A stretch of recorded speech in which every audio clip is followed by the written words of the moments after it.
Why hello there. It has been about a month since Wizards of the Coast attempted to deauthorize the open game license and implement a new one which gave them uncontestable moral authority over third-party content.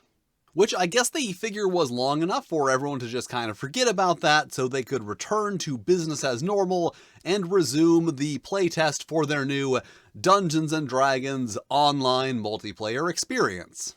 I'm sorry, I mean, new edition of Dungeons & Dragons. That's, oh wait, no, it's not a new edition. It's the first thing I said. This playtest packet covers the Druid and the Paladin, in addition to, the general updates that they have in these things. And I already took a look at the Druid in the previous video, which means that in this video I will be looking at the Paladin, my least favorite standard Dungeons & Dragons class. So much like the Ranger, the Paladin has now had their spellcasting extended to first level, by which I mean the spell slots they normally get at second level are received at first level, but the levels of everything else remain the same. And with the Ranger, there was a reason for it, because they had replaced Favorite Enemy with a bonus prepared spell, so you needed to have spell slots to be able to cast that spell, but here there's really no reason for it. Also, they now have cantrips and use the Divine spell list instead of the Paladin spell list, which means that they do have access now to all of the same spells as a cleric, just, with fewer slots in which to cast them. Also, they can now prepare a number of spells per day equal to their number of spell slots, which is the new standard. Lay on Hands is mostly the same, giving you a pool of healing equal to 5 times your Paladin level, which you can then, lay on hands to heal persons or yourself.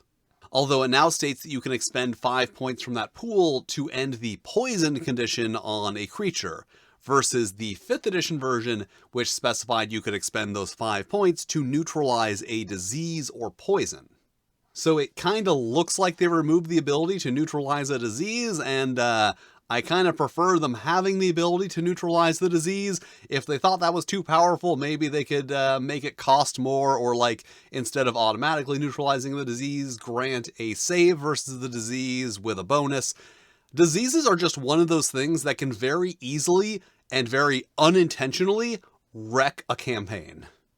And I should point out that the spell lists still list detect poison and disease, so diseases are presumably still going to be a thing in 6th edition. You still get a fighting style at 2nd level, but now in the form of a fighting style feat instead of just the effects of the fighting style feats listed in the core Paladin abilities. Because feats are now a standard part of the rules again. And then also you qualify for the fighting style feats as if you were a member of the warrior group, because if you did not know this, they are once again grouping the classes into groups, which is a thing that I am generally in favor of, because it allows you to do things like say, these feats are for the warrior group, these feats are for the priest group, these things are for the expert group, etc., etc. I like the general concept there. Anyway, at 2nd level, you also get Divine Smite, which is mostly the same, allowing you to expend a spell slot to add 1d8 plus 1d8 per level of the expended spell slot, radiant damage to an attack. Sometimes saying these things out loud is a little difficult. Also, it no longer specifies a maximum of 5d8, which was a weird restriction for them to have, since it just meant that you didn't get an extra d8 when using a 5th level spell slot, since that was the highest level spell slot you get as a Paladin. Also, you no longer get an additional d8 when attacking a fiend or undead. At 3rd level, Divine Health, which granted you immunity to diseases, is gone, and there is no kind of replacement or similar ability, which once again is making me start to question if diseases are going to be a thing still in 6th edition. You do still get your Paladin subclass at 3rd level, which is now the standard level at which all classes get their subclass, and I will get into that after all of the base class stuff. You now get Channel Divinity as a base Paladin ability instead of part of your oath. Usable twice, with one use regained after a short rest, and all uses regained after a long rest. And along with that, you get Divine Sense, moved down from first level, which still allows you to sense the presence of any celestials, fiends, undead, or consecrated or desecrated objects or grounds within 60 feet, but is now activated as a bonus action, expending a use of Channel Divinity instead of an action that has its own number of uses per day. And also now lasts for 10 minutes instead of until the end of your next turn, and is no longer blocked by total cover. And, overall that is a little bit more powerful, but it also allows for the very amusing scenario where you activate this ability in the middle of a crypt and find that you are surrounded by undead.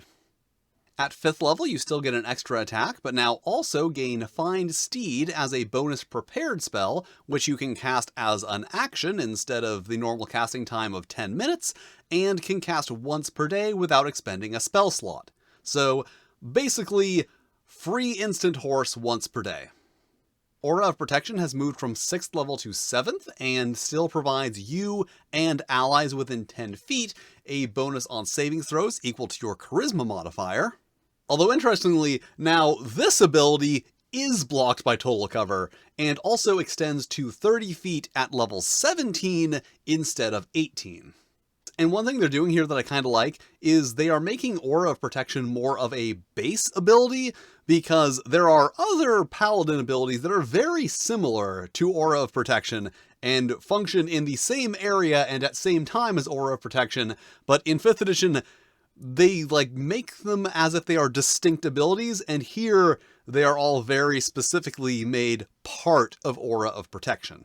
Such as Aura of Courage, which is now gained at level 13 instead of 10, but still grants immunity to the Frightened condition to all creatures within the area of your Aura of Protection. Then at level 9, you get Abjure Foes, which allows you to expend a use of your Channel Divinity to affect a number of creatures equal to your Charisma modifier, who must then make a Wisdom saving throw or become frightened and dazed for 1 minute. So basically, it's like a slightly more powerful version of Abjure Enemy, or a slightly less powerful version of Turn the Unholy / Faithless.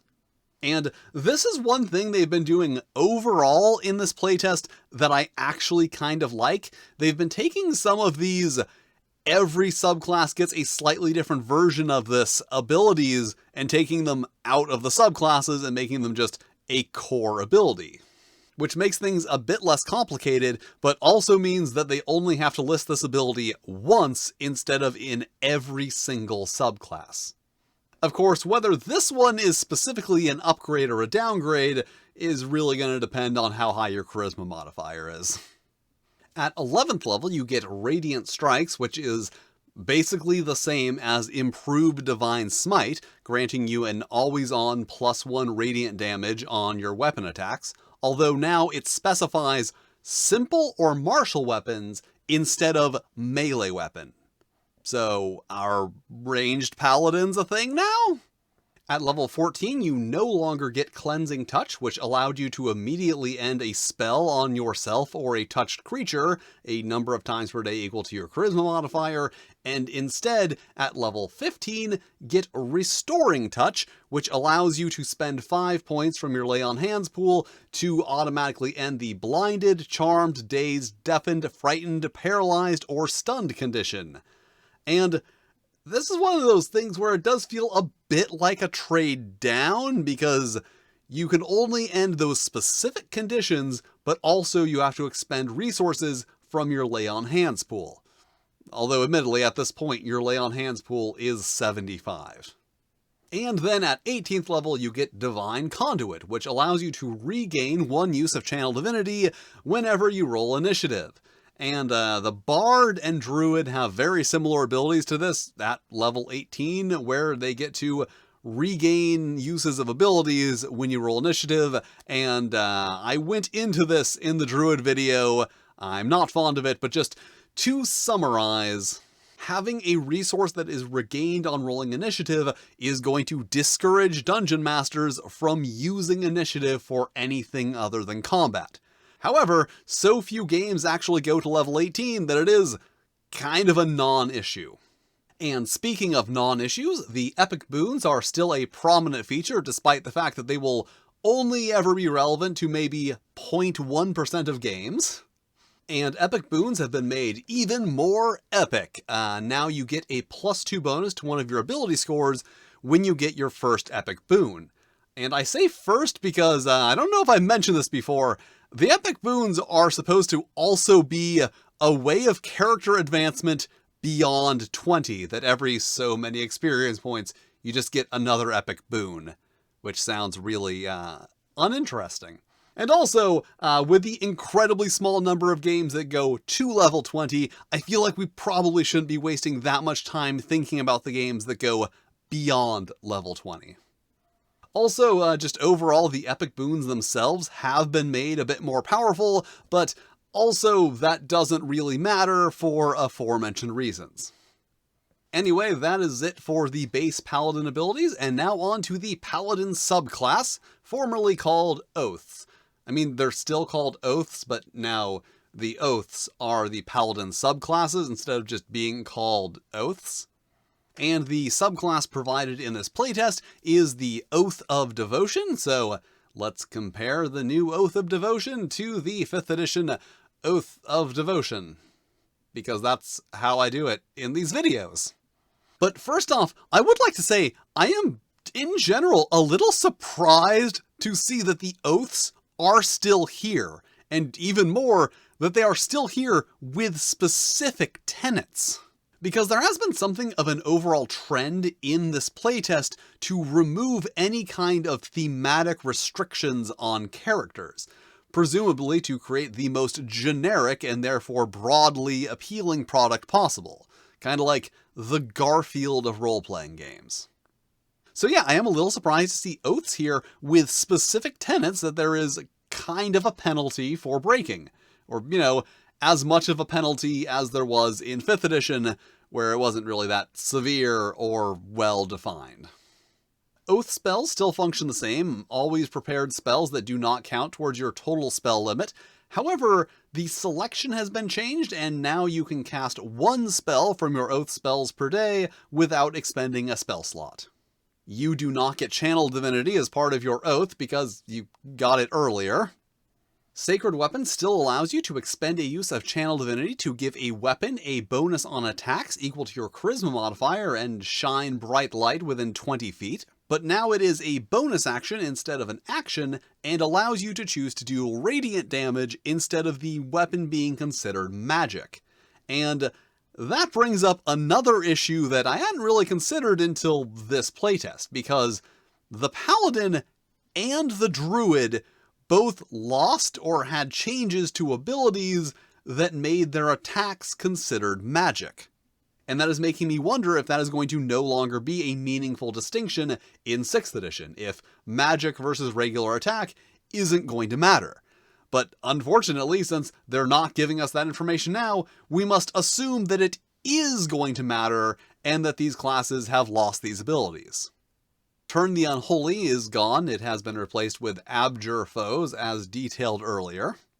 Then at level 6, you get a new ability, Smite of Protection, which allows you to, when using Divine Smite, grant temporary hit points to yourself or a creature within 30 feet, equal to 1d8 plus the level of the spell slot expended for the Divine Smite. And this is one that I like. I like healing abilities that do not consume your entire turn, especially for classes where healing is a secondary role. So this seems like a nice little way to sprinkle a little healing on top of your smiting action. Aura of Devotion has been moved from level 7 to 10, but otherwise functions the same, granting immunity to the Charmed condition, but is also now considered a function of the Aura of Protection. Purity of Spirit, which made you always under the effects of the Protection from Evil and Good spell, is no longer a thing. And finally, Holy Nimbus has been moved from level 20 to 14, and is still usable once per long rest for 1 minute. But now, instead of radiating sunlight in a 30-foot radius that also deals 10 radiant damage to enemy that starts their turn there and grants you advantage on saves versus the spells of undead and fiends, it now gives you the option of filling the area of your aura of protection, which at level 14 is still 10 feet, with bright sunlight, or damaging enemies that start their turn within that area an amount of radiant damage equal to your proficiency bonus plus charisma modifier. So overall, a little weaker, unless you have like a really high charisma modifier, but also, since it's been moved from level 20 to 14, you might actually get to use it. And the ability that you get is always more useful than the ability that you don't.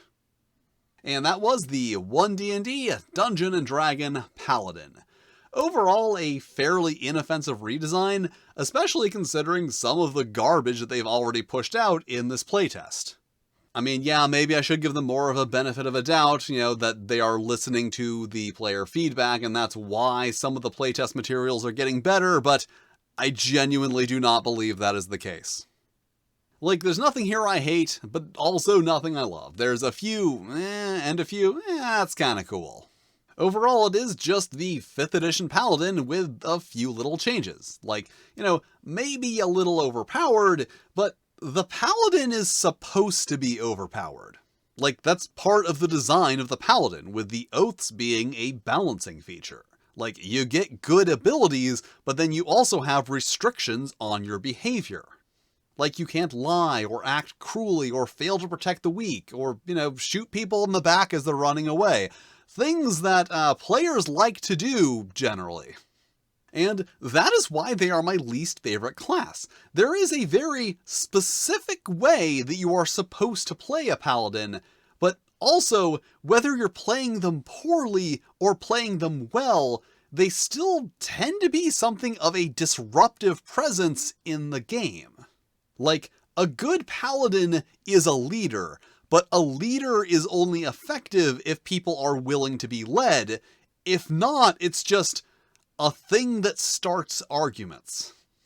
And also, they do tend to function much better in a very traditional black and white good versus evil type scenario. And I guess that's just my thoughts on the Paladin in general, in lieu of any sort of valuable thoughts on the playtest Paladin, because I don't really have very many of those, as I am just kind of indifferent towards the Paladin in general. So that is it for this video. I will be doing one more on this playtest, covering all of the little stuff that I didn't cover in this video or the Druid video, so keep an eye out for that. And thank you for watching, with extra special thanks to my Fight and Flail Snails, Samuel Gorski, Ranty Mulholland, and Toshirokuro. If you'd like to be cool like them, you can check out my Patreon, where you can get early access to videos and fun stuff that I make for the Patreon. But if you don't want to do that, that's cool too. You can still hit all the lovely buttons, like, subscribe, these other videos which either myself or the cold heartless YouTube algorithm have lovingly selected for you, which I'm sure are lovely videos that you will also enjoy. And I will see you next time.